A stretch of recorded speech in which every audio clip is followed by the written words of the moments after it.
So imagine spending, I don't know, maybe $5,000 on this state-of-the-art piece of microengineering. Okay. And it's specifically designed to fix a problem in your body, Right. right? But you quickly realize that, well, most days you kind of just hate it. Yeah, it's not the magic cure people expect. Exactly. Right. Like you put it in your ear, and it instantly just amplifies the sound of the air conditioning to this unbearable degree. Oh, the hum, the constant hum. Yes. And it physically annoys you. Plus, when you try to just casual pull off your winter sweater, the device aggressively attempts to launch itself across the room. Just straight onto the floor? Yeah. So today we're doing a deep dive into a really relatable, but I think strangely misunderstood struggle, which is our daily friction with wearable medical technology. And it really is a friction, it defines a huge part of the modern human experience for so many people. Completely. So whether you actually wear a hearing device yourself, or maybe you know someone who does, or even if you just find that collision of like human biology and consumer tech fascinating, you are in the right place. We generally expect our medical technology to be, well, as precise as an X-ray. Right. You find the broken bone, you set it, you move on. Right. A very binary fix. Exactly. But sensory technology just doesn't operate in that binary state of broken or fixed. Which brings us to our source material for today, because it really captures that messy reality. It's this remarkably candid essay titled "The Uneasy Harmony of Asymmetrical Hearing Loss. I Hate My Hearing Aid." It's such a great title. It really is. Right. Okay, let's unpack this, because the author sets up this incredible paradox right from the jump. We've got a user expressing profound daily frustration with this technological masterpiece. A masterpiece that, frankly, brilliant engineers have spent their entire careers trying to perfect. Right. And the author arrives at this realization that sort of forces us to rethink everything we assume about sensory aids. It's really the emotional core of our deep dive today. They discover kind of the hard way that hearing more and hearing better are entirely different neurological events. Yeah. That distinction is wild.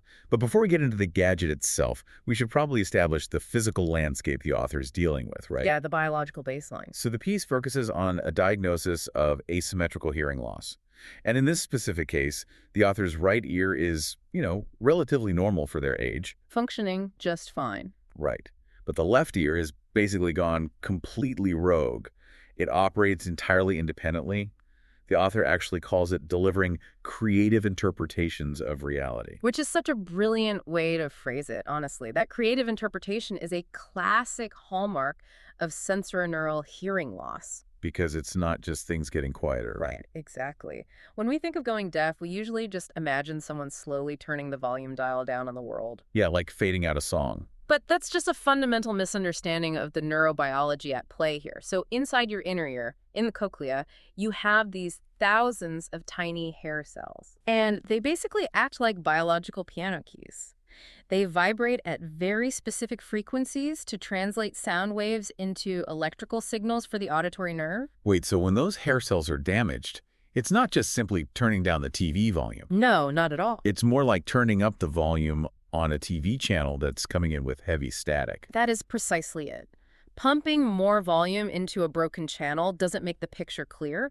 It just makes the static a lot more aggressive. Wow, okay. That makes a lot of sense. Yeah, so if certain hair cells are dead or damaged, those specific frequencies just drop out entirely while others come through perfectly fine.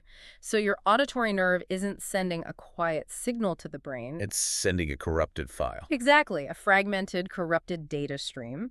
The author actually uses this amazing metaphor. They describe the lived experience of this condition as though somebody just dropped a handful of Scrabble tiles onto the table. Oh, right. And they expect you to assemble a full sentence before dessert arrives. Yeah, it's an active, frantic puzzle. But hold on. If the right ear is functioning normally, right? And it's sending perfectly legible, clear auditory data to the brain. Yeah. Why shouldn't the brain just ignore the bad data from the left ear? Like, why can't we just subconsciously turn out the static? Well, you'd assume the brain would take the path of least resistance, right? But human beings are totally hardwired for binaural hearing. Binaural meaning both ears. Right. The auditory cortex compulsively merges the data streams from both ears so it can perform spatial processing. So figuring out where a sound is coming from in the room. Exactly. It literally cannot just turn off the left ear's input. Yeah. So your brain is sitting there receiving perfect English from the right side and a pile of unsorted Scrabble tiles from the left. And it's frantically trying to merge them. Yes, into one coherent, real-time reality. Man, that sounds like a cryptographic nightmare for the brain. It is exhausting. Which, I mean, that completely changes how we should view the hearing aid itself. Oh, absolutely. Because if the ear's mechanical or neural pathways are already distorting the signal on the way in, a hearing aid, which is fundamentally just a very sophisticated amplifier. Right, it's just making things louder. Yeah, it's just providing a louder version of those scrambled Scrabble tiles. And this is exactly where our societal assumptions about medical accessibility usually just fall apart. We tend to project our understanding of one disability right onto another one. Here's where it gets really interesting. Society operates on this assumption that hearing aids work exactly like glasses. Yes, the glasses misconception. Right, like you have blurry vision, you put on your prescription lenses, and boom, the leaves on the trees are instantly sharp. Because the defect is physically corrected before the data even hits the optic nerve. Right, and the author notes that this is this profound disappointment that nobody really talks about. Yeah. Because, sure, the hearing aid improves things, but a busy restaurant still sounds like a busy restaurant. It's still overwhelming. Yeah. 4 people talking at once still sounds like total chaos. Yeah. And the author jokes that, talking to 4 people at once wasn't even a good idea in their 20s anyway. Fair point, honestly. But we have this collective societal blind spot, don't we? We see a sleek, modern gadget, and we just automatically assume, oh, the disability's 100% cured. If we connect this to the bigger picture, the physics of light and sound are just drastically different. When you put on glasses, the lenses statically bend light to focus it precisely onto your retina. Okay. But sound is dynamic. It bounces off walls, it reflects, it overlaps. So a hearing aid basically just scales up the audio in the entire environment completely indiscriminately. But see, this is where I get a bit confused by the engineering side of things. How so? Well, I mean, we have software on our laptops that can instantly silence background noise on a video call, right? Sure, noise cancellation. Yeah. And we have AI tools that can just strip the vocals out of a super messy 1960s rock recording. So if I'm spending $5,000 on a medical device, why can't it just act like a smart filter and isolate the person sitting directly across the table from me? It's a great question, but it really comes down to processing latency and just the physical limitations of the hardware itself. What's fascinating here is the concept of the cocktail party effect. Okay, what is that? Well, your brain has roughly 86 billion neurons, right? Which allows it to organically filter out the espresso machine in a coffee shop and focus entirely on your friend's voice. Because it's a supercomputer. Exactly. And it does this by analyzing the microsecond timing differences between when a sound hits your left ear versus your right ear. Oh, the binaural processing you mentioned earlier. Correct. Your head acts as a physical barrier, so your brain maps the room in real time based on those tiny delays. Okay, but a hearing aid can't do that. No, because a hearing aid relies on a tiny microphone sitting just inside or behind your ear canal. It doesn't have the physical separation required to map a room the way your entire head does. Oh, I see. And as for the AI software you mentioned, those programs work by slightly delaying the audio.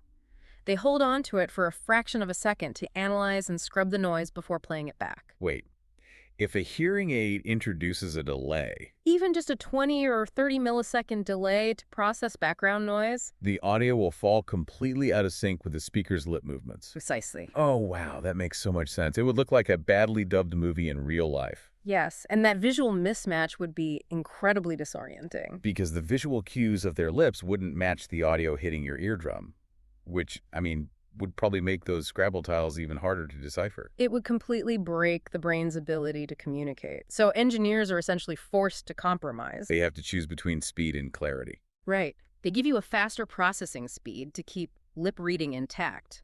But the trade-off is that the microphone dutifully picks up the clinking silverware, the air conditioning hum, and the scraping of a chair 3 tables over.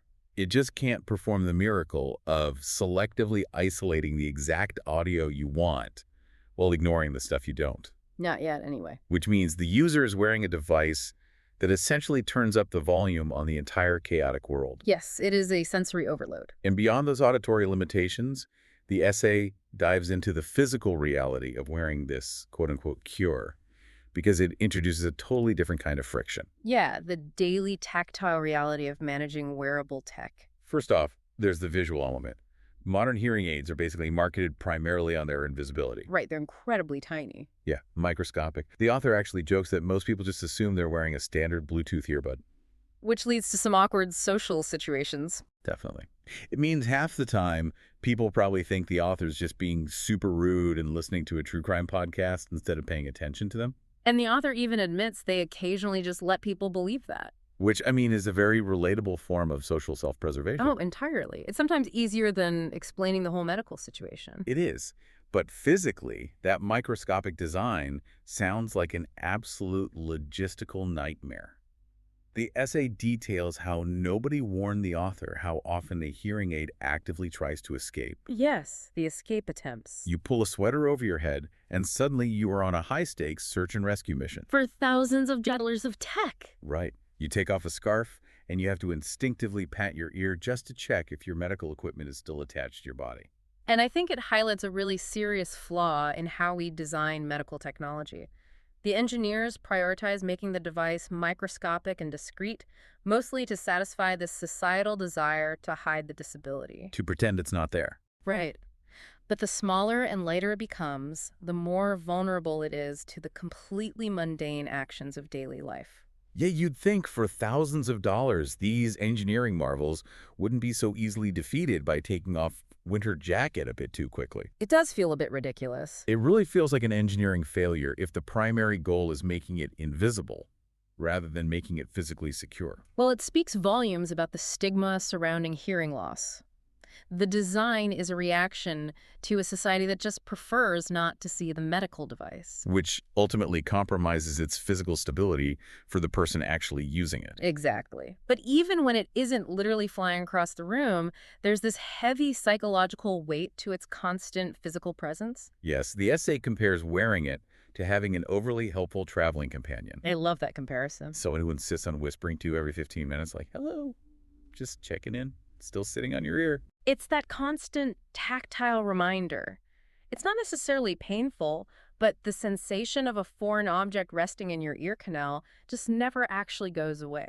So it creates this weird sensory fatigue. Yeah. You experience an intense friction between acknowledging the undeniable genius of the tool Right, the fact that it does work on some level. and the inescapable daily annoyance of actually having to host it on your body. You can recognize a tool as a medical necessity and still deeply resent its physical intrusion into your life. It's the guilt of hating something that is actively trying to help you. Which really begs the ultimate question of this entire deep dive. Why bother? Exactly. If this device is physically insecure, if it constantly reminds you of its presence, and if it's auditorily imperfect because it amplifies all the chaotic restaurant noise, why does the author even bother wearing it? Why not just leave it in the nightstand drawer and be done with it? Well, the answer to that question reveals the truly exhausting, invisible reality of untreated hearing loss. Because when the author does decide to leave the device at home, they discover how incredibly hard the simple act of hearing actually is. Yeah, they describe navigating a group discussion without the hearing aid as an Olympic event. A literal marathon. Every single conversation requires immense concentration, and by the end of the day, the author feels utterly depleted. Not from physical exertion, but because their brain has spent hours actively filling in missing pieces. Just pretending it knows what everyone is talking about. So, This raises an important question, actually. If we connect this to the bigger picture of neuroscience, we enter the realm of cognitive load. cognitive load. Okay. Yeah, in audiology, this is a heavily documented biological phenomenon. When your auditory cortex is deprived of clear signals, your brain doesn't just passively accept the silence, it actively compensates. It tries to solve the puzzle of the Scrabble tiles. Exactly. But to solve that puzzle, the brain has to recruit other neural pathways. It literally shifts the burden to the prefrontal cortex, which is the area responsible for active problem solving and working memory. Oh, wow.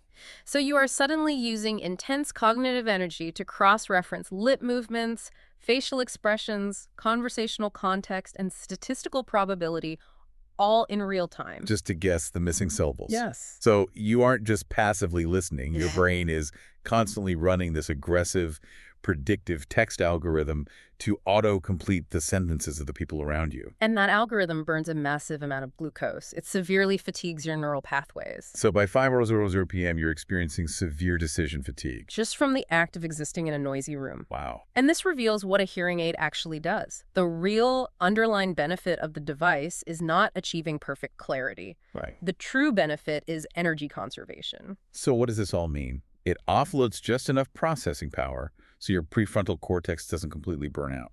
Exactly. It's not a cure for hearing loss. It's a treatment for brain fatigue.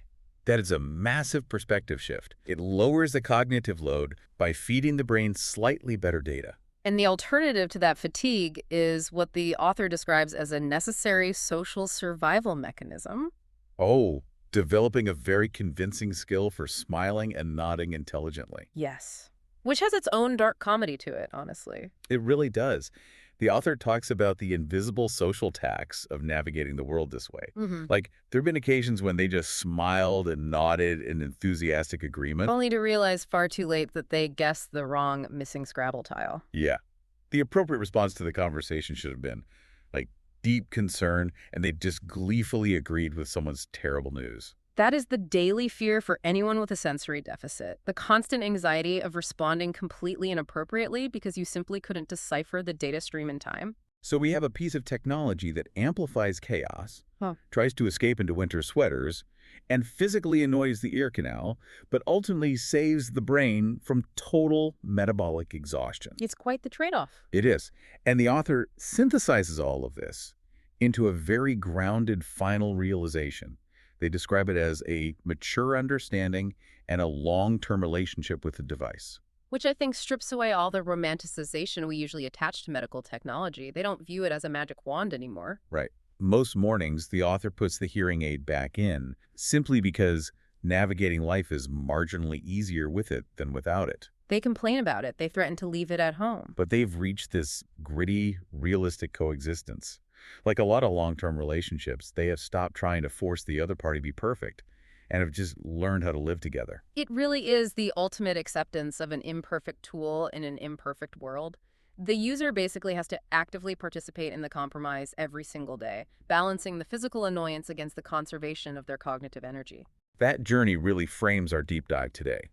I mean, we started by looking at the guilt of hating a $5,000 engineering marvel. Yep. We broke down the physiological reality of asymmetrical hearing, that rogue left ear dealing out scrambled Scrabble tiles to the auditory cortex. We challenge the whole misconception that a hearing aid works like glasses. Right, exploring why it actually functions more like a volume knob on a chaotic world because of latency limitations. And finally, we landed on the reality of cognitive load. Because wearing the device isn't about achieving flawless hearing. It's about saving your brain from the Olympic event of active listening. Moving from an expectation of a cure to the reality of a daily compromise. Exactly. And for you, the listener, there is a profound layer of empathy to take away from this. The next time you're sitting in a clattering restaurant or you're in the middle of a crowded, overlapping group discussion, just pay attention to the people around you. Remember that someone sitting right at your table might be competing in a hidden cognitive marathon, burning massive amounts of glucose just to decipher the Scrabble tiles, just to smile and nod at the correct time. Taking that empathy one step further actually leaves us with a rather profound philosophical question to consider. Oh. Yeah. The author's struggle so clearly highlights how much of their personal reality is being actively, desperately reconstructed by their brain to compensate for missing auditory data. The brain is quite literally filling in the blanks of the physical world. Exactly. So if wearing a state-of-the-art medical device designed to fix a sensory deficit still leaves a person exhausted from the sheer cognitive load of interpreting reality, Yeah. how much of our everyday communication is actually happening in the ear and how much is constructed entirely in the mind? That is wild to think about. The next time you experience a simple, frustrating miscommunication with a friend or a partner, ask yourself, how much of our shared reality are we all just filling in with our own internal Scrabble tiles?